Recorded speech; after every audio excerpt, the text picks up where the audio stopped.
They said, "Fly out, Grandma, we need you here for Thanksgiving." I landed, waited, and called. Then I realized they said they wanted me there, promised it wouldn't be the same without me. "Fly out, Grandma," they said. I finally understood that day at the airport. My family didn't just forget me, they actively erased me from their perfect Thanksgiving picture, and the gut punch of seeing that photo changed everything. "We want you here for Thanksgiving." Those words, they were a lifeline. So, I packed up more than just a pie dish and a cardigan. I packed every shred of hope, every bit of my heart I had left to give. And then I waited. I stood there, at Gate 3A in the Minneapolis-St. Paul airport, my wheeled suitcase a silent companion. My coat was folded carefully over one arm. Around me, the terminal buzzed with reunions, flowers, balloons, little kids clutching homemade signs. Hugs, tears, pure joy. Everyone, it seemed, was being claimed. I just stood there, like a misplaced package on a carousel, slowly spinning. My flight had landed nearly an hour ago. I'd checked the arrival screens twice. I'd reread Meline's text, "My daughter-in-law, that is, at least 3 times, will be there. Kids can't wait to see you, Redheart." I'd replied, "Flight lands at 3:10. Can't wait to hug everyone." No answer. I didn't sit down. It felt like if I did, I'd be admitting defeat. Giving in. I couldn't bear to look like the woman who'd been forgotten. Then my phone buzzed. Not a call. Not even a text. Just a social media notification. My heart hammered, a frantic drum against my ribs. It wasn't that I cared about those things, but sometimes, that's where my family would post their lives before they ever thought to call me. I opened the app. And there they were. All of them. My son, Greg, in the navy sweater I'd sent him last Christmas. Meline, his wife, all smiles and sun-kissed skin, just like always. My grandkids, Elliot and Ruby, their faces bright, gathered around a table piled high with turkey, mashed potatoes, candles. And a pie. A pie that wasn't mine. They were all raising their glasses in a toast. The caption read, "Full." I scanned the frame again, a cold dread spreading through me. There was no mistake. No space for me at that table. My table, it should have been. I didn't cry. Not then. I just turned, pulled my coat on, and walked. Out of the terminal, past the taxis, past the confusing shuttle signs. I had no idea where I was going, but one thing was crystal clear, I wouldn't be waiting for them to remember me anymore. 3 days before that heartbreaking flight, Greg called. Honestly, that alone should have been my first warning. My son rarely calls, not unless it's a birthday, a bill, or there's something he needs. But this time, his voice was all syrupy smooth, overly cheerful. "Hey, Mom," he chirped. "You doing anything for Thanksgiving?" I told him my usual plan, stay home, roast a small chicken, maybe bake a pie if my hands were up to it, watch an old movie. "Nothing fancy," I said. "Just me and the radio." He paused, and I could almost hear the gears turning in his head. "Well," he finally said, "the kids were asking about you. Thought maybe you'd like to come here this year. Everyone will be together. It wouldn't feel right without you." That last part. It wouldn't feel right without you. It hit me hard. It had been so long since I'd felt truly wanted anywhere. Needed. Oh, absolutely. Called on, depended on. Always. But wanted. There's a huge difference. So, I said yes. I told him I'd find a flight. He didn't offer to book it or reimburse me, and I didn't ask. I still had that envelope of Christmas money, tucked away for emergencies. This, I thought, surely qualified. After we hung up, I just sat there, phone clutched in my hand. I tried to remember the last time I'd felt genuinely excited. Not worried, or anxious, or obligated. Just pure, unadulterated excitement. The last time someone had invited me without a hidden request attached. It had been years. That evening, I booked the ticket. Found a non-stop on sale. I even splurged the extra $12 for a seat with more legroom. Silly, maybe, but if I was traveling halfway across the country, I deserved a little comfort. The next day, I went shopping. Not just for gifts, though I did pick up 2 books for the kids and a box of dark chocolate truffles Meline used to love. No, I bought something for myself, too. A new cardigan. Navy blue, soft wool, the kind that drapes just right at the hips and makes you feel like, maybe, you actually belong in the picture. I packed 3 days early. Checked the weather in Minneapolis. Set my heating to low, took the trash out. I didn't tell my bridge group I was leaving. part of me just didn't want to jinx it. It had been so long since someone had truly said, "Come, we want you here." Thanksgiving morning, I flew out. The airport was a sea of faces, all moving with purpose. I saw a baby across the aisle, smiled, and caught the eye of another older woman, both of us with our hands in our laps, stories unspoken. When the plane finally touched down, I smoothed my skirt, brushed off some crumbs. I'd worn my good shoes, the black ones with a tiny heel. I wanted to look like the kind of woman who gets invited. And I truly believed I was, until I wasn't. The walk from baggage claim felt impossibly long. Was it just the weight of my suitcase? Or the crushing weight of something far heavier?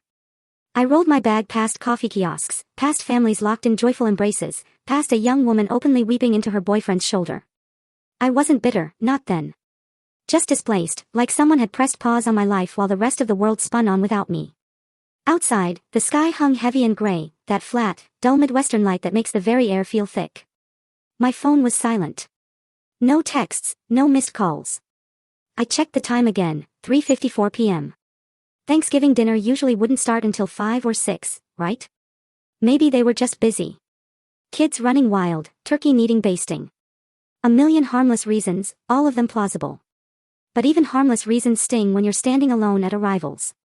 I waited on the curb for another 20 minutes until my knees started to ache. I sank onto a bench, watching strangers climb into cars that knew their names. I saw a woman in a puffy jacket bring her mother-in-law a hot chocolate and a hug. The mother-in-law looked even older than me. That hug, brief and tight and so real, landed squarely in the hollow of my chest. Finally, I tried calling. Greg. He didn't pick up. I left a message, voice trying to sound casual. Said I'd landed. Said I was at the usual pickup spot, door B, under the airplane sign. Said I hoped everything was okay and I'd wait a little longer. But I already knew. I knew before I opened that app again. Before the photo loaded.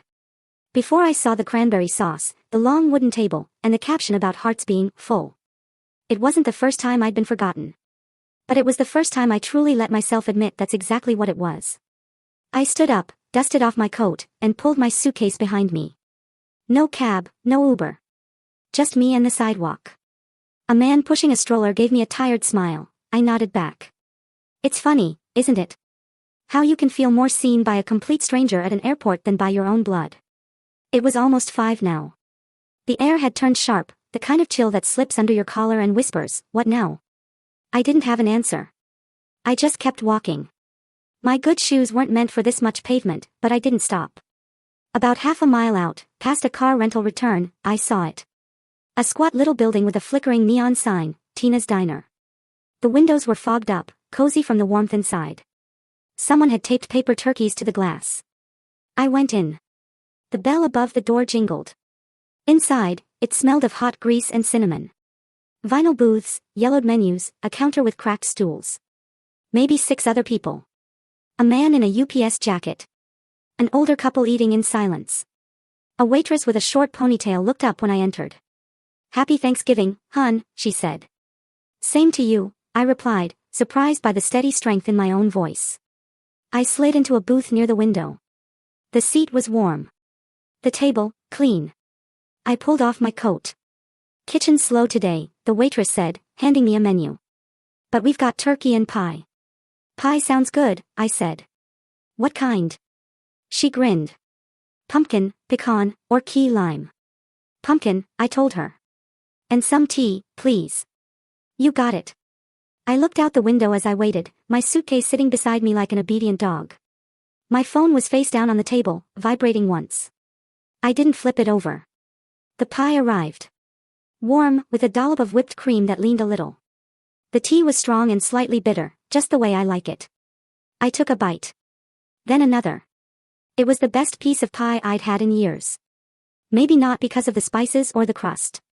Maybe because, for once, I hadn't made it for anyone else. I ate slowly. I didn't rush. I didn't scroll. I wasn't waiting for anyone to show up and tell me it was all a big misunderstanding. They weren't coming. Not today. Maybe not ever. And yet, there I was. Whole. Breathing. Sitting in a booth under paper turkeys, feeling the heat return to my fingers. When the waitress brought the check, she asked, "Want another slice to go?" I thought about it. then nodded. Yes, I said. For later. She winked. Best decision you'll make all day. I smiled. Not because it was funny, but because she was absolutely right. The air bit even sharper as I stepped back outside, my little white bag with the second slice of pie dangling from one hand, my suitcase rattling softly behind me. No plan, no hotel booked, no one waiting. But somehow, I didn't feel lost. Not exactly. There's a strange kind of peace that settles over you when you finally stop expecting the people who hurt you to fix it. The wind picked up. It wasn't far to the nearest budget motel. I'd seen the sign from the airport, Valley Inn, weekly rates available. Nothing fancy, just a square, low-slung building with beige paint and a vending machine by the door. But it had lights on. And right then, that was enough.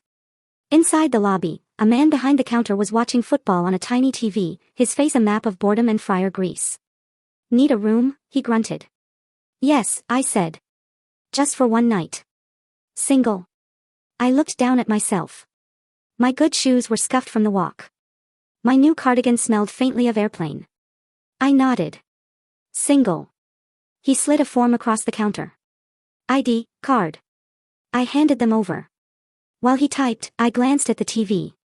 Some team in red and gold was losing badly. He didn't seem to care. Room 114, he said, handing me a flimsy key. End of the row. I wheeled my suitcase down the sidewalk. The room was exactly what you'd expect, 2 lamps with mismatched shades, a bedspread in muted browns, a television older than both my children. But it was warm. The heater worked. The bathroom was surprisingly clean. I peeled off my shoes and sat on the edge of the bed. My feet ached. My back ached more. But my heart, the part that should have been shattered, felt strangely whole. I stared at my phone for a long time before finally turning it back over. 3 missed calls from Greg. 2 from Meline. And 1 text, Mom, where are you? No apology. No explanation. Just confusion, as if I had disappeared. As if I were the one who forgot to show up. I didn't reply. Instead, I unzipped my suitcase, pulled out the small notebook I use for grocery lists and thoughts I never said out loud, and wrote something on a fresh page. I am not spare. I am not extra. I am not a side dish at someone else's table. I stared at the sentence. Then I underlined it. I could have cried. A year ago, 5 years ago, I would have. But tonight, the tears just wouldn't come. What came instead was a startling clarity, like stepping into cold water. Shocking. But clean. It wasn't just about this dinner. Or the airport. It was about all the years leading up to it. The birthdays they skipped. The voicemails left unanswered. The last-minute invitations that always sounded like obligations, never joy. I remembered Christmas 2 years ago, Meline's hesitant call, we'd love to have you over, if it's not too much trouble getting here. That subtle pause, that if. I made them a ham, then took the bus. I remembered Greg's 40th birthday. I sent him a leather wallet with his initials. He sent a group text back, thanks for the gifts, everyone. I remembered Ruby's school play. I'd found the live stream myself, watching on my little laptop with a glass of wine and a lump in my throat. She didn't know I was watching. No one mentioned it. And still, I kept showing up. Until today. Maybe it takes standing alone on a curb in a different city to finally see the true shape of what's been there all along. I wasn't a part of their life. I was an accessory. A convenience. A placeholder for when they needed to remember their better selves. I looked around the motel room. Ugly. Honest. Functional.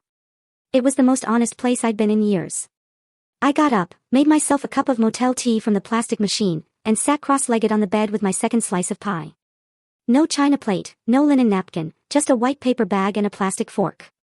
And yet, it tasted like something I'd earned. The ceiling had a hairline crack running above the bed like a road map. I stared at it while the heater wheezed and kicked. Outside, the wind scraped at the siding, the occasional rumble of the freeway nearby.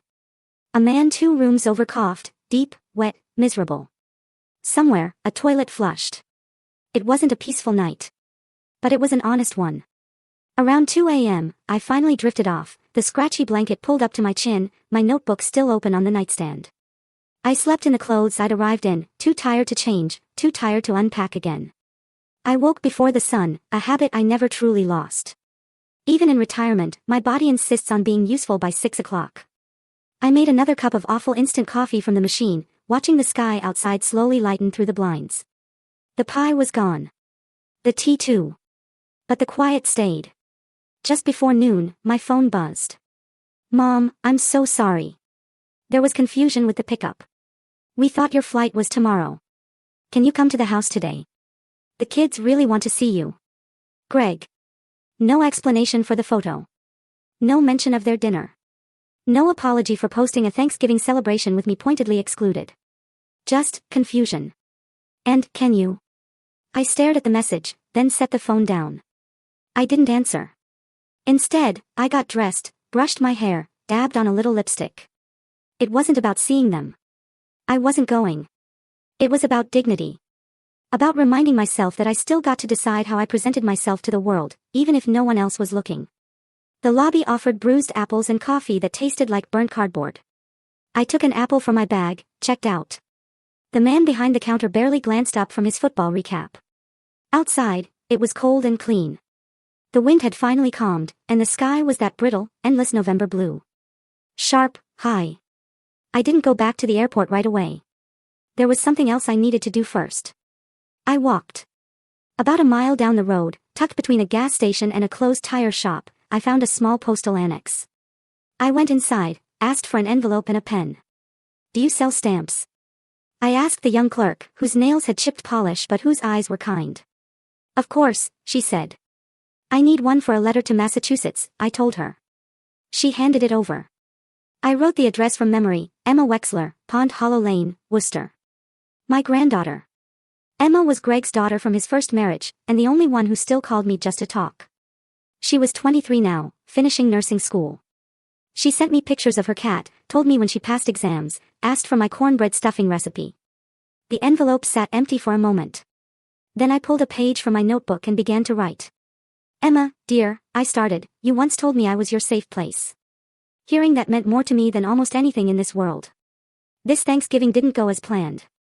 I flew across the country for a table I was never meant to sit at. But in the quiet, I found something I didn't expect, room to remember who I am, without waiting for someone else to say it first. I kept writing. Not bitter. Not dramatic. Just real. When I sealed the envelope, I felt lighter. By 1:35 p.m., I'd booked a ticket home.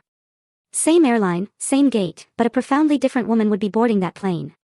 My flight wasn't until evening, so I found a cafe near the terminal, one with big windows and good scones. I sat there for hours with tea and my pen, turning over things that had been unspoken for far too long. I didn't write to Greg. I didn't call Meline. I didn't tell them where I was. They'd see the missed return call. Maybe they'd wonder. Maybe not. I wasn't angry. I was simply done. Around 4 p.m., the light outside shifted, that golden haze that makes even parking lots look beautiful. I watched a little boy run towards a minivan, his backpack bouncing.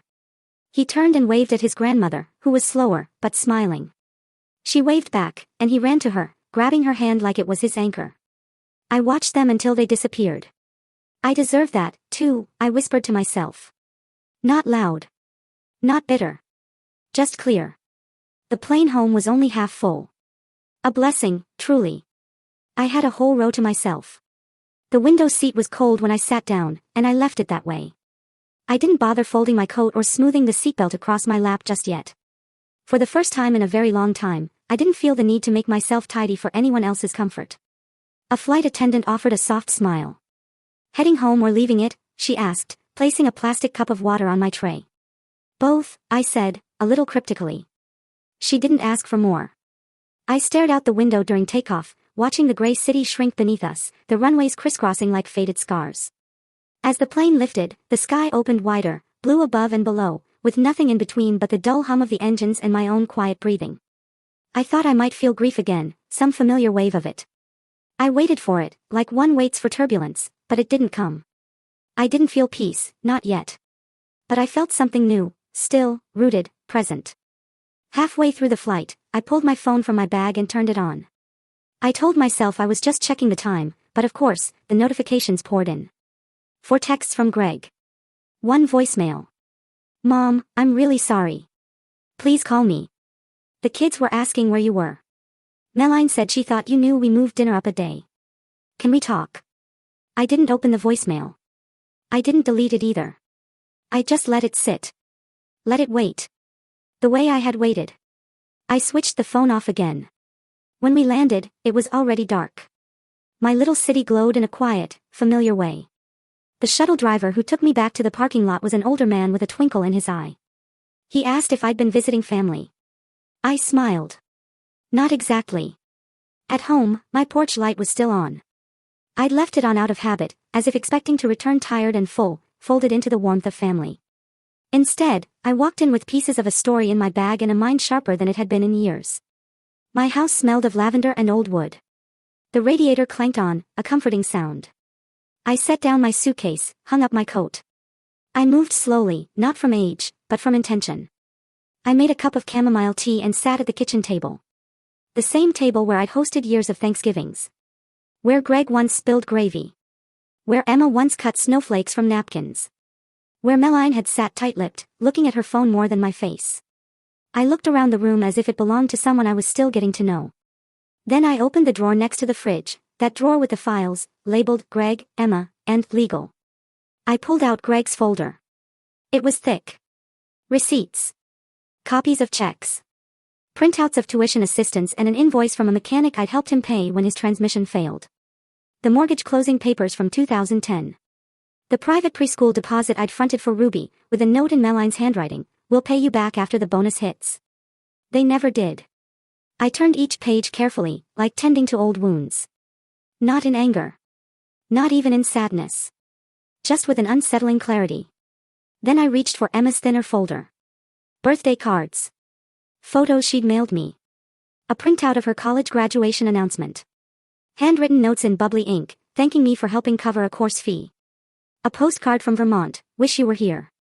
Fall is wild and wonderful." I closed both folders and sat back. Then I reached for my notebook. This time, I wasn't writing feelings. I was writing a plan. The very next morning, I was at the bank before the doors even opened. A light frost coated the steps, making them slick.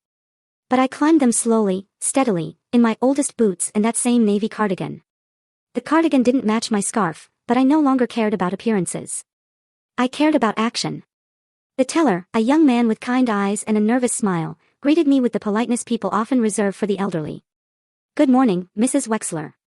How can we help you today?" "I'd like to speak with someone about my accounts," I said.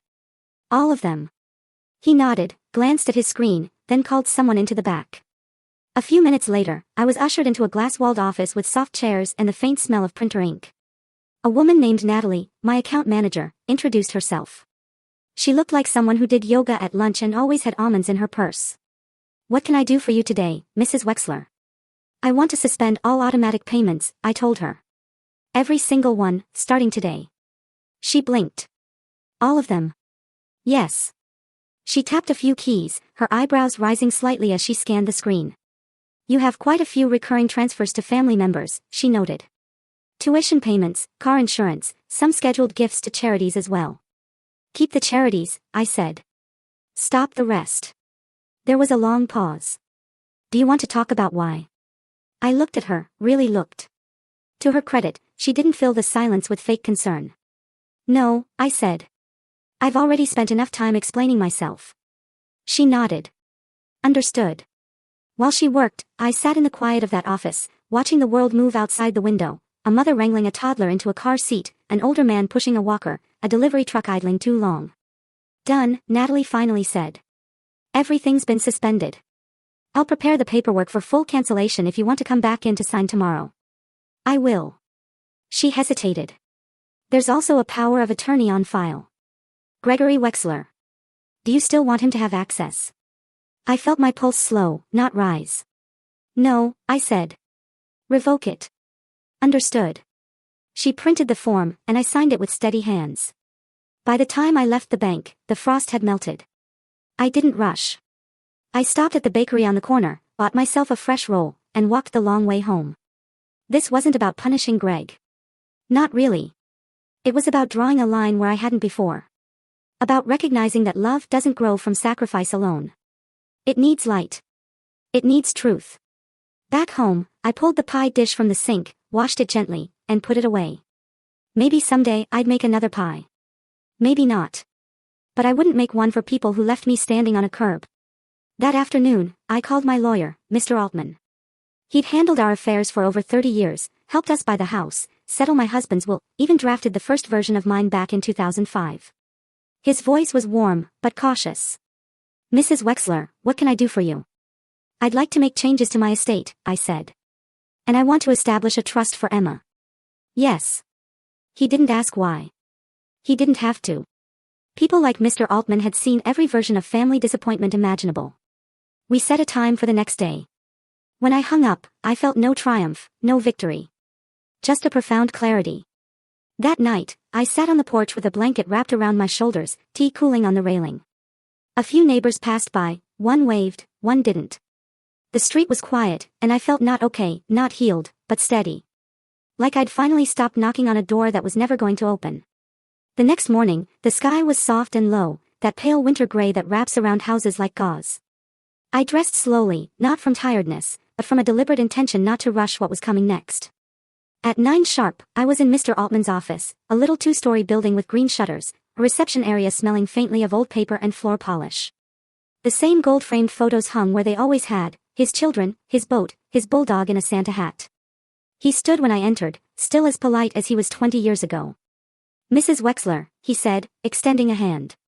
It's good to see you. And you, Mr. Altman. We sat in his office, same leather chairs, same ticking wall clock, same stack of forms on his desk, though his reading glasses were thicker now, and his mustache had gone from salt and pepper to snow white. What are we changing? Today, he asked gently. My will, I said. And I want to create a trust. Everything I own, every cent, every asset. I want it protected. And I want it to go to Emma. Only Emma. He didn't blink. Just nodded and pulled out a legal pad. I assume we're removing Gregory and Meline. Yes, I said. They've had enough from me. More than enough. He looked up at that, but didn't comment. I want it airtight, I continued. No back doors, no loopholes. Emma is the sole beneficiary. She gets everything when I'm gone. And until then, she can access the trust for education, housing, healthcare, or emergencies. I'll decide what counts as an emergency. Mr. Altman smiled a little. You've thought this through. I have. And your home, your pension account, the CDs, all of it. If it has your name, it moves to the trust. Understood. And you want to retain full control while living, of course. Exactly. He leaned back. Emma's a good girl. Always was. I felt a knot in my throat tighten. She's the only one who still sees me as a person, not a purse.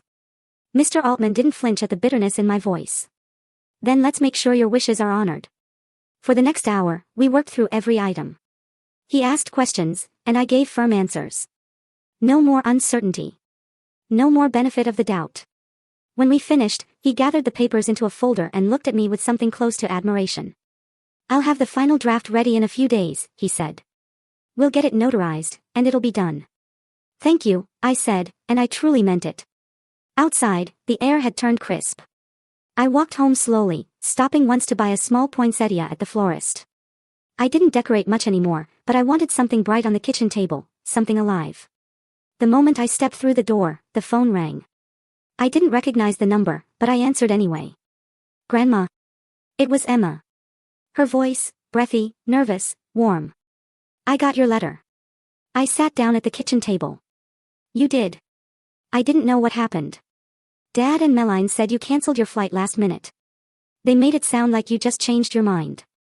Of course they did, I said softly. I was there. I landed. I waited. I saw the photos. Emma went quiet. I'm so sorry, she whispered. I had no idea. I know, sweetheart. That's not on you. You didn't know. You're not the one who made that choice.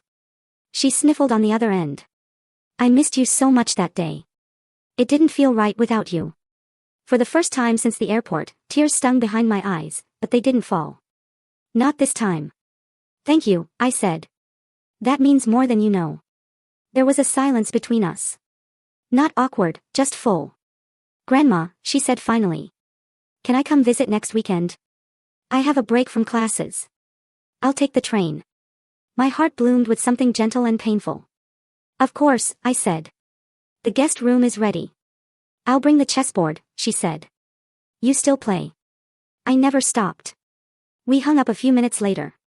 I sat there at the table, hands still resting on the phone. For once, I didn't feel forgotten. I didn't feel invisible. I felt seen. That Saturday, just past noon, I stood at the train station in my warmest coat, watching passengers step off the 11:37 from Worcester. The platform smelled of diesel and old rain.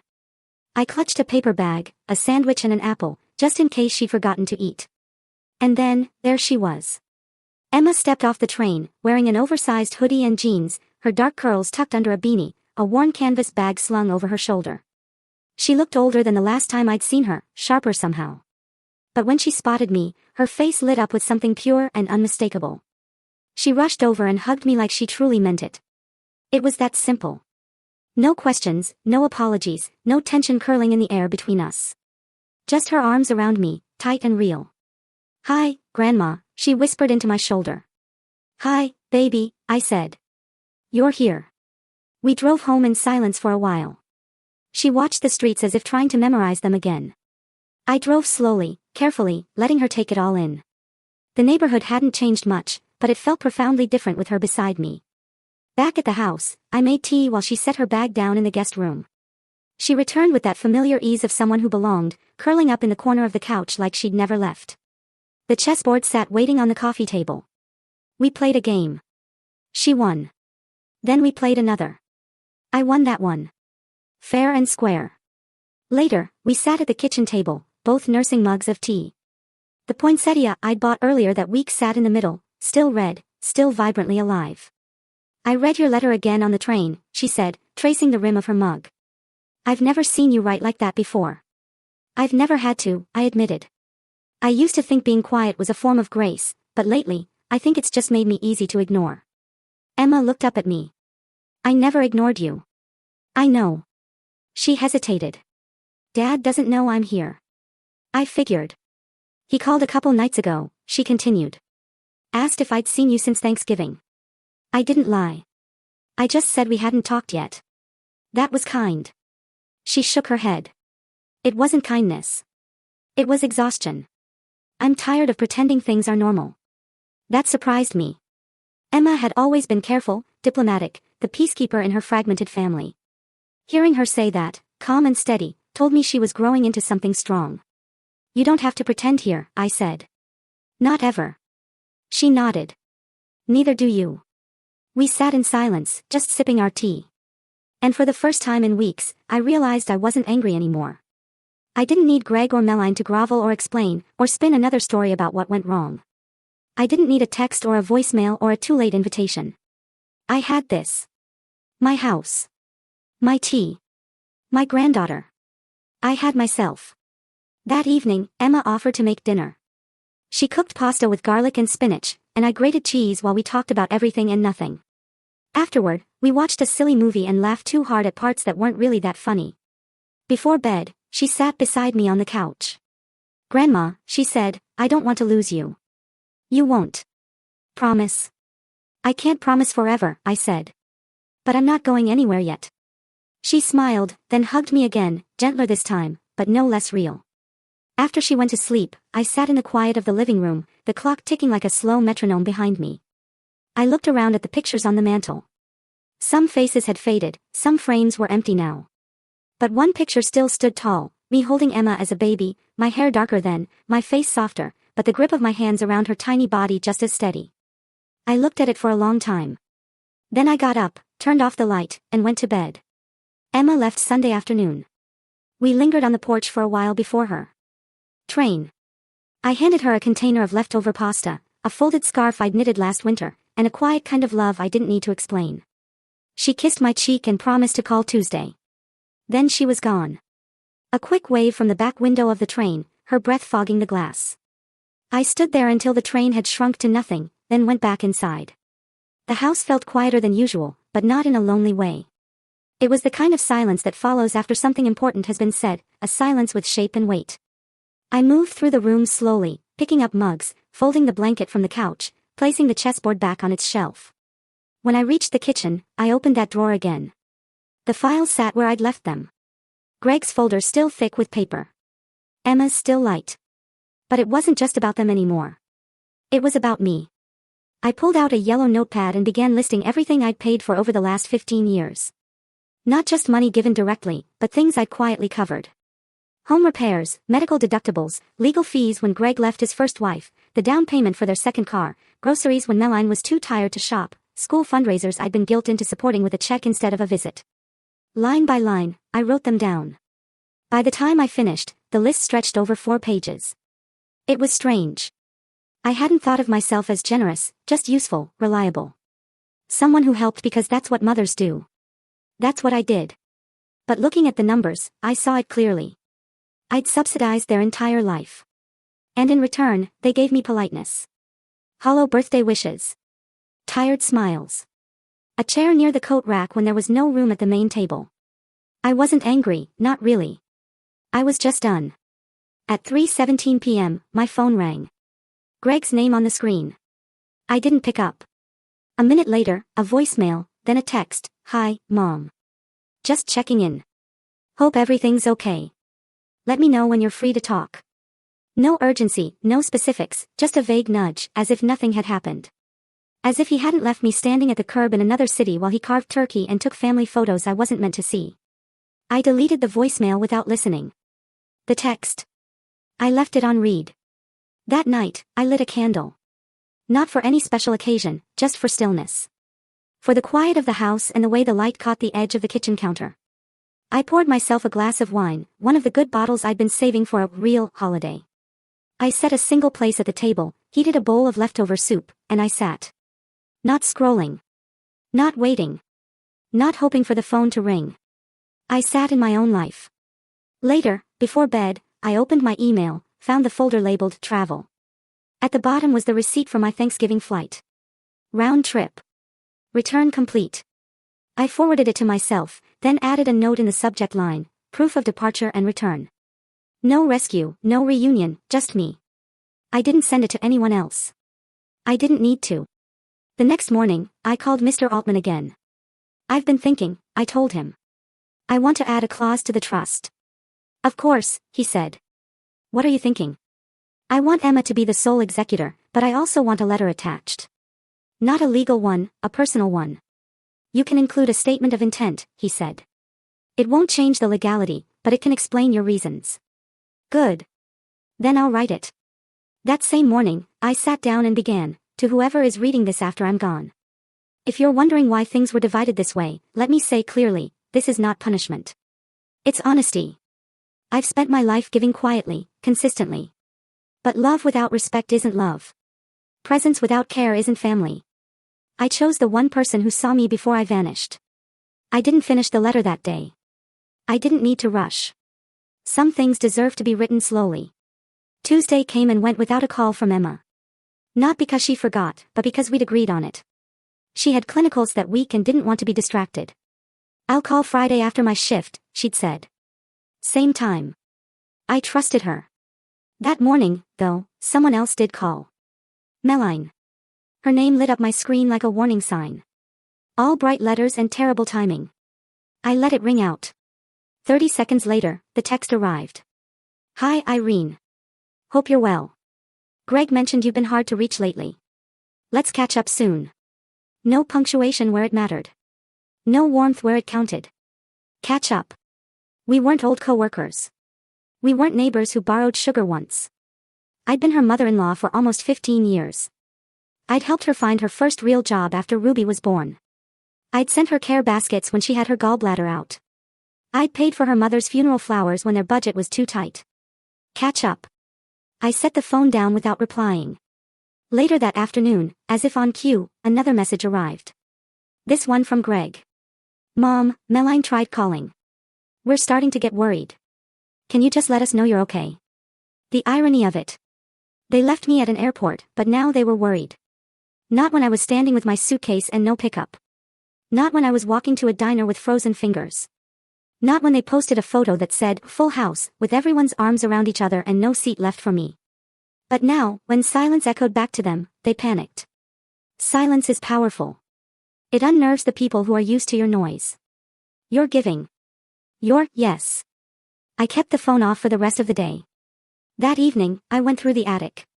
Not for any dramatic reason, just to find an old recipe book Emma had once asked about, the one with my apple crisp recipe scribbled in the margins. I hadn't been up there in years. The boxes smelled of dust and old pine, the insulation curled like forgotten paper. In one box labeled 1990 to 2005, I found the book. And beneath it, letters. Dozens of them. Cards from Greg as a teenager. Drawings from Emma as a child. Thank you notes from friends and cousins long moved away. A photo of my husband in his Sunday suit, holding a pumpkin pie like it was a prize. I sat down on the floor, cross-legged, and let the past rest in my lap. So many pieces of myself I'd stored away to make room for others. I thought about Greg as a little boy. How he used to insist on sleeping with his head against my chest because your heart is louder than the rain. How he'd cry if I left for work too early. How I taught him to tie his shoes with 2 loops instead of 1, because it made more sense to him. I had loved him so completely once. Maybe I still did. But love doesn't excuse neglect. And forgiveness doesn't always mean return. I put the letters back carefully, closed the box. That night, when the house was dark and the world was quiet, I opened my notebook and added 2 more lines to the letter for the trust. I didn't want my final act to be polite. I wanted it to be clear. Emma, you saw me. Not out of obligation. Not for what I gave. But because you chose to. That's what family is, choice, respect, truth. The pen felt heavier than usual in my hand, but I wrote anyway. The next day, I drove into town and went straight to the notary. It was in the back of a shipping store, past shelves of bubble wrap and a rack of novelty greeting cards. The man behind the counter had kind hands and a long, careful way of speaking. His name tag said, Dev. I need to notarize a letter, I said, unfolding the pages I'd written, and some trust documents my attorney prepared. He glanced at the first page, then back at me. Big changes. I nodded. Long overdue ones. He didn't ask more. Just handed me a pen and guided me through each signature with the quiet efficiency of someone who had seen all kinds of endings and beginnings pass across his counter. When it was done, I felt lighter. Not free, not yet, but clearer. Like the road ahead had fewer turns. I stopped by the grocery store after, picked up milk and oranges, a bunch of lilacs they'd marked half price. The kind of things you buy when life is steady again. When you're choosing your own peace, instead of waiting for someone else to hand it to you. At home, I set the flowers in the chipped vase near the kitchen sink. The scent of lilac spread slowly through the house, soft and certain. I took off my coat, folded it, and laid it over the back of the chair. My phone buzzed just as I was putting the groceries away. Greg, again. Mom, we really need to talk. You're not answering, and it's making things worse. I don't know what's going on, but we're worried. Please call me. The message was longer than usual, the edges of panic beginning to show. But still no real apology. No mention of what had happened. No ownership, only absence, and now the discomfort of it. He wasn't sorry for forgetting me. He was sorry I had stopped filling in the blanks. I sat down, stared at the screen, then turned it off again. That afternoon, I took out the folders once more. Greg's, Emma's, the trust packet. I locked them all in my fireproof box and slid it back beneath the bed. Not because I was hiding anything, but because I was finished. Finished explaining. Finished asking. Finished waiting. I made soup that night. Lentils, carrots, garlic. My hands still knew how to measure by instinct. I cooked for one. Not for absence, but for myself. I set the table, not in mourning, but in ritual, in respect for myself. The soup was good. Later, I sat on the porch again, wrapped in a shawl. The air was just brisk enough to feel like something shifting. As the streetlights clicked on one by one, I remembered a moment I hadn't thought about in years. Greg was 10. He'd come home from school with a split lip and mud on his jeans. Another boy had shoved him during recess. He didn't cry. Just stood at the sink, rinsing the blood off his hands, saying, "It's fine. It's nothing." I had crouched beside him and said, "You're allowed to be hurt. It doesn't make you weak." I wish someone had said that to me. Because I had been hurt. Quietly, consistently, for years. And I had let it go unchecked because I thought endurance was a virtue. But it's not. Not always. Sometimes, it's just delay. Sometimes, it's just the cost of silence. I sipped my tea slowly, letting the night press in. The flowers in the kitchen swayed slightly in a draft, a blur of violet in the dark. Somewhere down the block, a dog barked. A car pulled into a driveway. Someone laughed, sharp and high, a sound from another life. And I sat in mine. No questions. No waiting. Just the weight of my own belonging. Finally whole. It was late Friday afternoon when the knock came. I was folding laundry at the kitchen table, towels still warm from the dryer, when I heard it. 3 slow raps. Not the mailman, not a neighbor. The kind of knock that carried a quiet hesitation behind it. I opened the door, and there she was, Meline. Her hair was too perfect, like she'd brushed and sprayed it in the car. She wore heels too narrow for our sidewalks and carried a tote bag slung over one shoulder. Her face bore that curated expression I'd come to know so well, part concern, part performance. "Irene," she said, her voice almost tender. "Can we talk?" I didn't answer at first. I just stepped aside and let her in. She glanced around as she entered, as if expecting dust or neglect. The house looked the same, but something in the air had shifted. I knew it. And I think she did too. I led her to the living room. She didn't sit until I did, placing her tote carefully at her feet, hands folded in her lap. "I know you're upset," she began, her tone already polished. "And I just want to say, this whole thing has been a huge misunderstanding." I said nothing. She continued, "Greg thought your flight was Friday. That's what he told me. We didn't realize you had already landed." "And the photo?" I asked. She blinked. "What?" "The Thanksgiving photo," I clarified. "The caption that said, 'Full House. All of you smiling at the table.'" She looked down. "That was just something I posted for the holiday. I didn't mean to hurt you. But you did." She looked up again, a little too quickly. "Well, yes, but I think we need to move past that now. The kids miss you. Greg's been calling. We're all just concerned. You've shut us out." I let out a small breath. "No. I just stopped filling in the silence for you. That's different." Her mouth tightened. "I came here because we want to make things right." I looked at her then, really looked. At the effort behind her makeup. At the impatience hiding in her posture. At the avoidance she wore like perfume. "You didn't come to make things right," I said. "You came to see if I was still useful." She straightened. "That's not fair. But it's true." She glanced towards the hallway, as if Greg might appear and rescue her from this conversation. "I've given enough," I said calmly. "More than enough. And I've decided where the rest of it goes." That got her attention. Her eyes narrowed, just slightly. "I'm not angry," I said. "I'm not bitter. I'm simply finished." "Irene," she said, her voice tighter now, colder. "This isn't like you." "I know," I said. "It's like me now." There was a pause. She shifted in her seat. "Does Greg know you've made changes?" "I imagine he's starting to suspect." Her face faltered. "And the house, your accounts, taken care of?" The silence that followed was dense. A kind of reckoning. Finally, she reached for her tote and stood. "Well," she said, her tone now clipped. "I'm sorry you feel this way." I smiled, just a little. "No.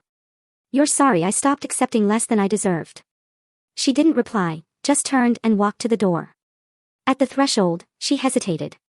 "Greg really is worried." "He should be," I said. "Not because I'm gone. But because I'm not coming back." The door closed behind her with the softest click. I stood there for a long moment, my hand on the knob, the air still humming from the exchange. Then I went back to the kitchen. I finished folding the towels. Lit a candle. Made a cup of tea. The phone rang once that evening. Greg again. I let it ring, not out of cruelty, but because the silence finally belonged to me. Saturday came quiet.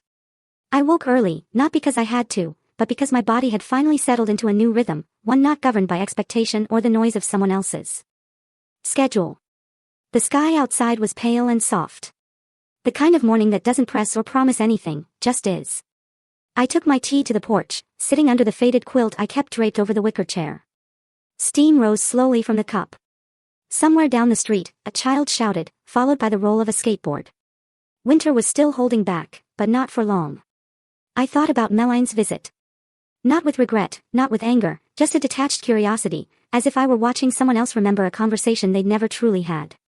She hadn't come for peace. She came for control. And for the first time in a long time, I hadn't given it. That was the victory. Not in winning, not in being right, but in staying rooted, in no longer performing grace just to keep others comfortable. That afternoon, Emma called. Her voice came through the receiver, bright and clear. "Hi, Grandma. I'm on break, but I wanted to check in. How's your week been?" "Eventful," I said, sipping my second cup of tea. "But steady." She caught the tone. "Something happened?" Meline stopped by. "Oh," she said. "She and Greg wanted to make things right." "Did they?" "No." Emma exhaled through her teeth. "I'm sorry." "Don't be," I told her. I wasn't surprised, but I wasn't shaken either. There was a pause on her end. Then she said quietly, "You sound different." "Do I?" "Stronger." "I think I am." We talked for a while. About her patients, about a paper she was writing, about the cat who knocked over her favorite lamp. The everyday things that form real lives. When we hung up, I didn't feel that familiar ache of absence. I felt connected. Present. Full. Later, I spent the afternoon going through drawers in the spare room. Not out of urgency, but because I felt ready to decide what mattered. I found a set of linens I hadn't used in years. Emma might like those. A pair of earrings I'd once saved for Ruby's 16th birthday, before I learned gifts from me stayed unopened in drawers or disappeared altogether. I held the earrings a long time. Silver, simple, classic. I'd bought them when Ruby was still a baby, imagining the moment she'd stand in front of a mirror, tucking them into her ears before a school dance. But now they felt like symbols of something that was never mine to hold. I set them aside, not bitterly. Just finally. That evening, I wrote in my notebook again. Not a letter this time, just a list. Things I no longer owed, explanations. Second chances to people who waste first ones. Apologies for taking up space. A seat at a table that won't make room. Silence. And then, beside it, I wrote another list. Things I still have, my name. My peace. My mind. My home. My granddaughter's voice in my ear saying, "Stronger." I tore the page out, folded it in half. I taped it to the back of the cabinet door beneath the sink, where only I would see it, where I kept the dish gloves and extra sponges. A strange place for strength, perhaps, but real. That night, I set the table for one again. But this time, I lit 2 candles. Not because anyone else was coming, but because I was there, fully. I sat down, spooned out my soup, and whispered, not for drama, not for pain, but because it needed to be said, "I'm still here." And I was. I spent the first Sunday of December decorating the porch. Nothing elaborate, just a simple pine wreath with a red ribbon and 2 strings of warm white lights along the railing. I didn't do it for neighbors or nostalgia. I did it because I wanted the house to glow for me for once. Inside, I put on the kettle, turned on the old radio, and let the slow jazz drift through the rooms. I used to decorate for the kids, stockings with their names, cookies shaped like stars, and the felt angel Emma once made in kindergarten. But this year, there would be no stockings, no extra chairs, no waiting. This year, I lit the fire early and set one place for tea. My own. By the time the sun dipped behind the houses across the street, the phone rang. It was Greg. "I'm here," I said. Calm. Steady. There was a pause. "I didn't think you'd pick up." "I know." Another pause. Longer this time. "I saw the paperwork," he said finally. "From the attorney. The trust. The changes. I figured you would." His breath caught, like he'd expected a different tone from me. I don't understand." "After everything." "Exactly," I interrupted. "After everything." He went quiet. "You mean the money?" he said eventually. "I mean the pattern," I replied. "The forgetting. The late calls. The missing birthdays. The airport. The photo. That wasn't intentional." "No," I said. "It was worse. It was convenient. There it was. The truth, out loud, without apology." "You're punishing us," he said. But it came out less like an accusation and more like a desperate hope that I might deny it. Reassure him. Fold. "No," I said. "I'm releasing myself from obligation. From old loyalties that only moved in one direction. From the guilt I'd carried so long, I'd forgotten what lightness felt like." "I never thought it would come to this," he muttered. "I know." His voice broke. We're still your family. No, Greg. I was your family. You haven't been mine in a long time. And with that, we ended. Not with shouting. Not with some grand resolution. Just with the truth, said quietly enough to echo for years. I hung up, stood at the window, and watched the street lamp flicker on. The next day, I mailed a small package to Emma. Inside, the silver earrings, wrapped in soft cloth, a copy of the trust, and a note. These are yours, not because you asked, but because you showed up. Wear them when you feel uncertain. You're never invisible in this house. Not then. Not now. Not ever. She called 3 days later, crying and laughing at once. Grandma, she said, her voice trembling. I don't know what to say. You already did, I told her. The day you asked if you could come visit. The day you came without needing a reason. That night, I lit the fireplace and sat in its warmth. Outside, the street was quiet, dusted with the season's first snow. I watched it fall through the window, slow and clean. And I thought about all the Thanksgivings that had come before. The ones I cooked through pain. The ones I sat through quietly. The ones I was invited to as an afterthought. And then this one. The one I gave myself. No carving knives. No tablecloths. No second guessing. Just a diner slice of pie, and the clearest thing I'd ever tasted, not bitterness, but freedom. And if you're listening to this, if you've ever waited for someone who forgot to wait for you, listen close, you can stop now. You can light a candle for yourself. You can buy your own damn pie. And you can begin again, right here, right now. If this story moved you, share it. Someone out there needs to know they're not alone. Your silence has value. Your seat is your own. And you don't need permission to keep it.